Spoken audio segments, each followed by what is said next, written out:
रत्ना एक कुर्सी पर बैठ चुकी थी और उसने मुस्कुराते हुए बेला से भी बात शुरू कर दी थी। उसका अंदाज ऐसा था जैसे बेला से हमारी बहुत पुरानी दोस्ती हो। मुलाजिमा ट्रे उठाए कमरे में दाखिल होकर इधर उधर देखने लगी। मेरी नज़रें बेला पर मरकूज थीं। रत्ना ने साइड टेबल पर रखी हुई चीज़ें एक तरफ हटा दी। ट्रे यहीं रख दो बुआ, उसने मुलाजमा की तरफ देखते हुए कहा। मुलाजमा ने ट्रे साइड टेबल पर रखकर एक बार फिर बेला की तरफ देखा। बेला अब भी गर्दन सहला रही थी। पिस्तौल की जरब लगने से गर्दन की जिल्द उस जगह से सुर्ख हो गई थी। एक गिलास पानी भी पिला दो बुआ, मैंने मुलाजमा की तरफ देखते हुए कहा। मुझे पानी की तलब नहीं थी, लेकिन मैं उस औरत को जल्द से जल्द कमरे से निकालना चाहता था। मुलाजिमा कमरे से बाहर निकल गई। मैं भी दरवाजे के करीब होकर खड़ा हो गया। सिर्फ 2 मिनट बाद ही मुलाजिमा पानी लेकर आ गई। मैंने उसके हाथ से गिलास ले लिया। सॉफ्ट पानी पीकर खाली गिलास उसके हाथ में थमा दिया। मुलाजिमा वहीं से वापस चली गई। मैंने फिर जेब से पिस्तौल निकाल लिया। जब तक मुलाजिमा कमरे में रही थी, मैंने बेला पर गहरी निगाह रखी थी ताकि वो बुआ को कोई इशारा न कर सके। लेकिन मेरा ख्याल था कि उस बुढ़िया को किसी किस्म का शुबा हो गया था। उसकी आंखों की उलझन से मैंने कुछ ऐसा ही अंदाज़ा लगाया था। अगर उस बुढ़िया को वाकई किसी किस्म का शुबा हो गया था तो वो फ़ोन पर किसी और को खबरदार कर सकती थी। मैंने रत्ना को इशारा किया। उसने पिस्तौल वाला हाथ चुनरी के अंदर से निकाल लिया। मैं बेला की तरफ देखता हुआ दबे कदमों दरवाजे की तरफ बढ़ने लगा। बेला की आंखों में भी उलझन तैर गई। दरवाजे से निकलकर मैंने राहदारी में इधर उधर झांका और फिर दबे कदमों हॉल कमरे की तरफ चलने लगा। हॉल कमरे में कोई नहीं था। सामने वाले कमरे का दरवाज़ा चंद इंच के करीब खुला हुआ था और अंदर बत्ती जल रही थी। अंदर किसी का साया देखकर मैं तेज़ी से उस तरफ लपका और खुले हुए दरवाजे की ओट से झांक कर अंदर देखने लगा और इसके साथ ही मेरी कनपटियां सुलग उठीं। वो दीवार के सॉकेट में टेलीफोन का प्लग लगाकर मुड़ रही थी। टेलीफोन सेट उसके हाथ में था। मेरा ख्याल है कि वो हॉल कमरे वाला टेलीफोन सेट निकालकर कमरे में ले आई थी और वो यहाँ से फ़ोन करना चाहती थी ताकि हॉल कमरे से उसकी आवाज़ ना सुनी जा सके। उसने कुर्सी पर बैठकर टेलीफोन सामने रख लिया और रिसीवर उठाकर नंबर मिलाने के लिए डायल पर उंगली रखी ही थी कि मैंने धिक्का मारकर दरवाज़ा खोल दिया। बुढ़िया उछल पड़ी। फ़ोन का रिसीवर उसके हाथ से छूटकर गिर गया। इसके साथ ही उसके हलक से खौफनाक चीख निकल गई। खामोश, मैंने पिस्तौल की नाल होठों पर रखकर कहा। मुझे पहले ही तुम पर शुबा हो गया था। अच्छा ही हुआ मालूम करने के लिए इस तरफ आ गया। अगर मुझे ख्याल न आता तो तुम अपना काम कर गुजरती। किसी को फ़ोन कर रही थी तो तुम लोग जो कोई भी हो बेला देवी के दोस्त नहीं हो सकते। वो हकलाते हुए बोली। अगर दोस्त होते तो बेला के चेहरे पर इस तरह हवाइयाँ न उड़ रही होती। तुम्हें गलतफहमी हुई है, मैंने कहा। हम वाकई बेला के दोस्त हैं, बहुत पुराने दोस्त। और तुम जानती हो कि जब दोस्ती बहुत पुरानी हो जाती है तो बेतकल्लुफ़ी इतनी बढ़ जाती है कि मजाक ही मजाक में हाथापाई भी होने लगती है। बेला से भी हमारी कुछ ऐसी ही दोस्ती है। उस वक्त बेला से मजाक कुछ ज़्यादा ही सीरियस हो गया था और बेला के चेहरे पर हवाइयाँ उड़ते देखकर तुम समझी कि हम उसके दुश्मन हैं और तुम शायद पुलिस को इतला देने जा रही थी। हाँ, तुम लोग बेला के दोस्त हरगिज़ नहीं हो सकते। मुलाजिमा ने कहा। तो ठीक है, आओ तुम भी उस कमरे में चलो ताकि बेला से जो भी बातें हों तुम्हारे ही सामने हों और तुम भी समझ लो कि हमारी दोस्ती या दुश्मनी की नौयत क्या है। मैंने उसे पिस्तौल से इशारा किया। बुढ़िया के चेहरे पर हवाइयाँ उड़ने लगीं, लेकिन वो अपनी जगह पर खड़ी रही। मैं चंद लम्हे उसे देखता रहा, फिर एकदम चीख उठा। चलो हिलो अपनी जगह से। वो एक बार फिर उछल पड़ी। उसका चेहरा खौफ से एकदम पीला पड़ गया। इस मर्तबा वो अपनी जगह से हट गई। आगे बढ़ने लगी तो बदहवासी से एक कुर्सी से टकरा गई। कुर्सी उलट गई। वो खुद भी गिरते गिरते बची थी। मैंने आगे बढ़कर उसे बाजू से पकड़ लिया और खींचता हुआ कमरे से बाहर ले आया। वो अब खौफ से थर-थर कांप रही थी। मैं अभी हॉल के वस्त में पहुंचा था कि रत्ना की चीख सुनकर उछल पड़ा। मुझे समझने में देर नहीं लगी थी कि बेला का कोई दांव चल गया था। बेला निहायत मक्कार औरत थी, उससे निमटना कोई आसान काम नहीं था। मैं बुढ़िया को घसीटता हुआ तेजी से आगे बढ़ने लगा। दरवाजे के सामने पहुंचते ही मुझे सूरत हाल की संगीनी का अंदाजा हो गया। बेला और रत्ना बेड पर एक दूसरे से गुत्थम गुत्था हो रही थीं। दोनों की गिरफ्त पिस्तौल पर भी थी और दोनों एक दूसरे से पिस्तौल छीनने की कोशिश कर रही थीं। मेरे लिए सूरत हाल ज़्यादा संगीन इसलिए भी थी कि पिस्तौल पर बेला की गिरफ्त ज़्यादा मजबूत थी और उसकी एक उंगली भी ट्राइगर पर थी। पिस्तौल की नाल का रुख आहिस्ता आहिस्ता रत्ना की तरफ मुड़ रहा था। बेला नीचे थी और रत्ना ऊपर। बेला ने मुझे दरवाजे में दाखिल होते हुए देख लिया था। उस वक्त रत्ना ने उसके हाथ को जोरदार झटका दिया। पिस्तौल का रुख मेरी तरफ हो गया। बेला ने ट्राइगर दबा दिया। यह झटका लगने से उंगली के दबाव से ट्राइगर दब गया था। इसके साथ ही कमरा एक नसवानी चीख से गूंज उठा। मैं जल्दी से मुड़ा। मेरे साथ खड़ी मुलाजमा के बाएं गाल से खून की धार बह रही थी। बेला के पिस्तौल से निकली हुई गोली उसके चेहरे पर लगी थी। मैंने उसका हाथ छोड़ दिया। वो लहराती हुई धड़ाम से नीचे गिरी। इसके साथ ही मैं उछलकर एक तरफ हट गया था। अगर एक लम्हे की भी ताखीर हो जाती तो दूसरी गोली मेरा भेजा उड़ा देती। मैंने पलंग पर छलांग लगा दी और पिस्तौल के दस्ते से बेला के कंधे पर जोरदार जरब लगाई। बेला चीख उठी, लेकिन उसने पिस्तौल पर गिरफ्त नहीं छोड़ी। मैंने दूसरी जरब लगाई। इस मर्तबा बेला की मुट्ठी ढीली हो गई और रत्ना ने एक झटके से उसके हाथ से पिस्तौल छीन लिया। कंधे की हड्डी पर लगने वाली जरबें खासी जोरदार थीं। बेला की मज़ाहिमत खत्म हो गई। रत्ना उसे छोड़कर उठ गई और उस पर ठोकरों की बारिश कर दी। इस दौरान मैंने कोई मुदाखलत नहीं की थी। बेला रत्ना की ठोकरों से पलंग से नीचे गिर गई थी। रत्ना ने भी पलंग से छलांग लगा दी और एक बार फिर उस पर ठोकरें बरसाने लगी। आखिर में बेला को बालों से पकड़कर खींचने लगी। रत्ना पर जुनून तारी हो चुका था और मुझे अंदेशा था कि वो उसे गोली न मारते। बेला की मौत के बाद हमारा यहाँ आने का मकसद भी ख़त्म हो जाता। इस कमरे में 2 गोलियाँ चली थीं और मुझे शुबा था कि अगर फायरिंग की आवाज़ बाहर सुन ली गई होगी तो कोई गड़बड़ हो सकती थी। हो सकता है कोई फायरिंग की आवाज़ सुनकर पुलिस को फ़ोन कर दे। वैसे भी इस वक्त अभी 11 नहीं बजे थे। ये ऐसा वक्त था कि बेला के किसी मेहमान या किसी मातहत के आने की तवक्को की जा सकती थी। बेला कुछ देर तक कालीन पर पड़ी अपनी चोटें सहलाती रही। फिर रत्ना ने उसे एक और ठोकर मारी तो वो उठकर खड़ी हो गई। उसके सर के बाल चिड़िया के घोंसले की तरह बिखर गए थे और उसके सर को दोनों हाथों में थाम रखा था। मैंने तुम्हें पहले ही खबरदार कर दिया था। रत्ना के दिल में तुम्हारे लिए कोई हमदर्दी नहीं है। वो तुम्हारा कोई लिहाज नहीं करेगी। मैंने बेला की तरफ देखते हुए कहा, लेकिन तुम नहीं मानी। रत्ना को अकेले पाकर तुमने यकीनन कोई ऐसी वैसी हरकत की होगी। हरकत ये देखो। रत्ना चीखी। इस कुतिया ने मेरे ऊपर गरम गरम चाय फेंक दी थी और मुझ पर हमला कर दिया था। मैंने मुड़कर रत्ना की तरफ देखा। सीने और पेट पर से उसकी कमीज तर हो रही थी। वो बार बार कमीज को चुटकी से पकड़कर जिस्म से हटा रही थी। उसके चेहरे पर कर्ब के आसार भी थे। अब हमारे पास ज्यादा वक्त नहीं था। मैंने बेला की तरफ देखते हुए कहा, बेहतर है कि तुम सूटकेस हमारे हवाले कर दो। हम तुम्हें छोड़कर चले जाएंगे। बसूरत दीगर तुम्हारी इस मुलाजिमा के साथ तुम्हारी भी लाश पड़ी हुई नजर आएगी। वो सूटकेस मेरे पास नहीं है। बेला ने जवाब दिया।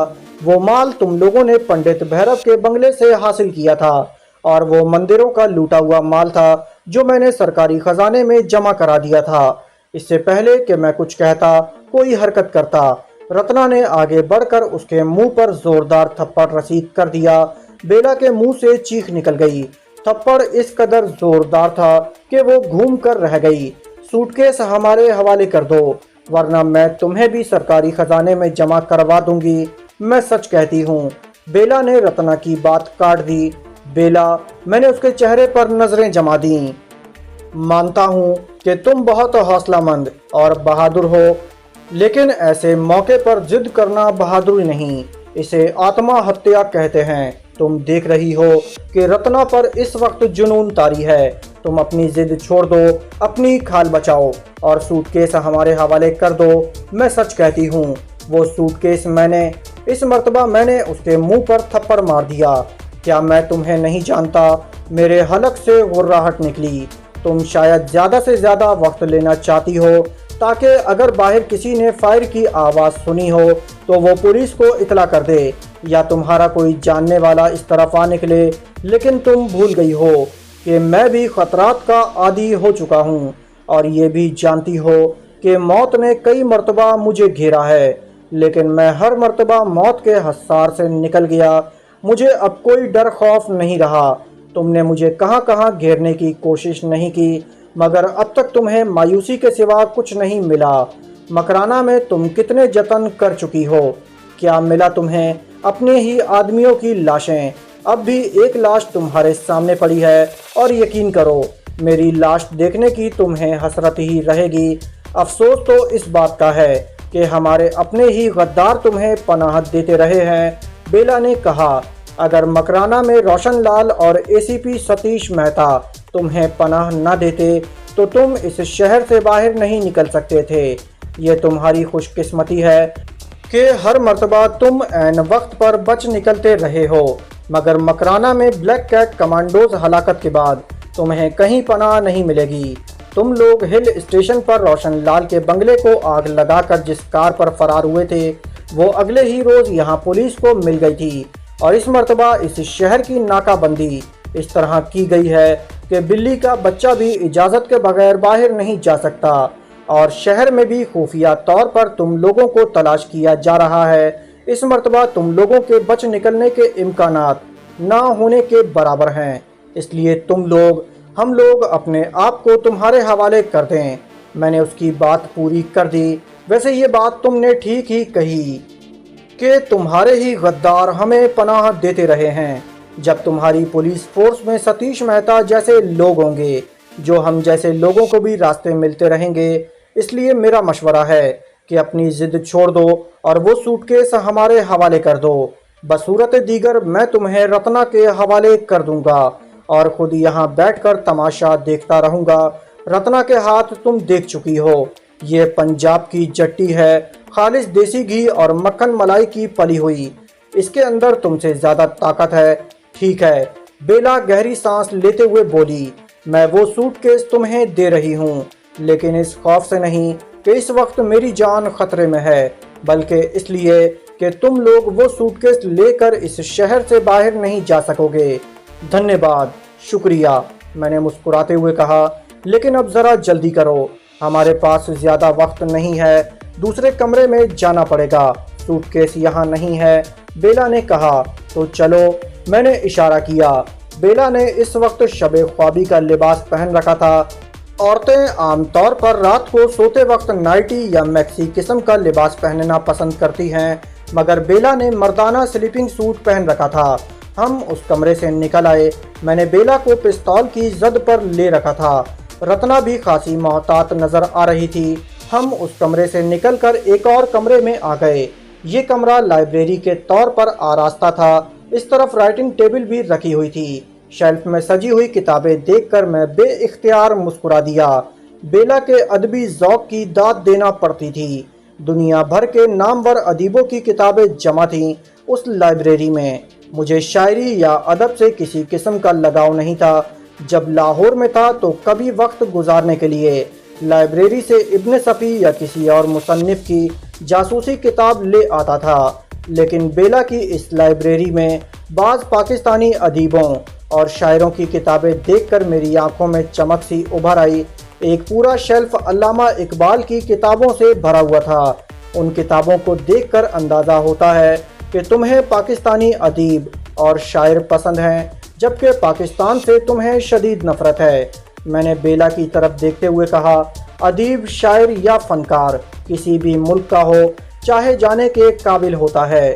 ये सरहदों की कैद से आज़ाद होते हैं और फिर फ़न तो फ़न होता है, किसी भी मुल्क का हो। मैंने बहस छेड़ने के लिए बात नहीं की थी। मैंने उसकी बात काटते हुए कहा, सूटकेस निकालो, कहाँ रखा है? बेला दाईं तरफ वाली दीवार के करीब खड़ी हो गई। एक शेल्फ में किताबों के साथ काली देवी की एक मूर्ति भी रखी हुई थी। काली की जबान बाहर को निकली हुई थी और आंखें बिछी हुई थीं, जैसे किसी अजियत में मुब्तला हो। बेला ने मूर्ति को पकड़कर घुमा दिया। इसके साथ ही वो रैक आहिस्ता आहिस्ता अपनी जगह से घूमने लगा। उस रैक के पीछे दीवार में अलमारी की तरह खुला था।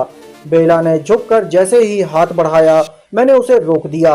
बस अब तुम पीछे हट जाओ। बेला ने घूर कर मेरी तरफ देखा। बहुत चालाक हो, वो बड़बड़ाती हुई एक कदम पीछे हट गई। मैं उस खुला के करीब पहुंच गया। बेला के चेहरे पर अजीब से तासुरात थे। मैंने उसकी तरफ देखा तो उसने शर्ट को दोनों हाथों से पकड़कर मजीद खोल दिया। औरत होने के नाते ये उसका सबसे खतरनाक हरबा था। कोई और मौका होता तो यकीनन मेरी राल टपक पड़ती, लेकिन इस वक्त बेला की इस किस्म की किसी दावत से फ़ायदा उठाने का सोचना भी मौत की दावत देने के मुतरादिफ था। मैं सिर्फ मुस्कुरा कर रह गया। रत्ना ने उसकी ये हरकत नहीं देखी थी। अगर देख लेती तो शायद बेला को उसका कुछ मज़ा चखाने की कोशिश भी करती। मैं रैक हटने से नमूदार होने वाले दीवार के खुला की तरफ मुतवज्जा हो गया और फिर दूसरे ही लम्हे मेरी आंखें चमक उठीं। खुला ज़्यादा बड़ा नहीं था। उसमें वो सूटकेस रखा हुआ था और उसके साथ ही 2 राइफलें, चंद हैंड ग्रेनेड, 2 पिस्तौल, 2 रिवॉल्वर और एक तलवार भी रखी हुई थी। इसलिए तुम सूटकेस खुद निकालना चाहती थीं। मैंने मुड़कर मुस्कुराते हुए बेला की तरफ देखा और तुम बहुत चालाक साबित हुए। बेला भी मुस्कुरा दी। मैं तुम्हारी नस नस से वाकिफ हो चुका हूँ, मैंने कहा। कोई और होता तो शायद तुम्हारे इस फरेब में आ जाता। मैंने सूटकेस निकाल लिया और दूसरे हाथ से रैक को घुमा दिया। खट की हल्की सी आवाज़ उभरी और रैक अपनी जगह पर फिट हो गया। चलो अब उस कमरे में वापस चलो, मैंने इशारा किया। मैं आगे था, मेरे पीछे बेला और उसके पीछे रत्ना। मैं सूटकेस उठाए दरवाजे से निकल चुका था। बेला ने अचानक ही पलट कर रत्ना पर हमला कर दिया। उसके पैर की ठोकर रत्ना के पिस्तौल वाले हाथ पर लगी थी। पिस्तौल तो रत्ना के हाथ से नहीं निकला, लेकिन वो इस अचानक हमले से लड़खड़ा कर गिर गई थी। इससे पहले कि वो संभल सकती, बेला ने उसके हाथ पर एक और ठोकर मारी।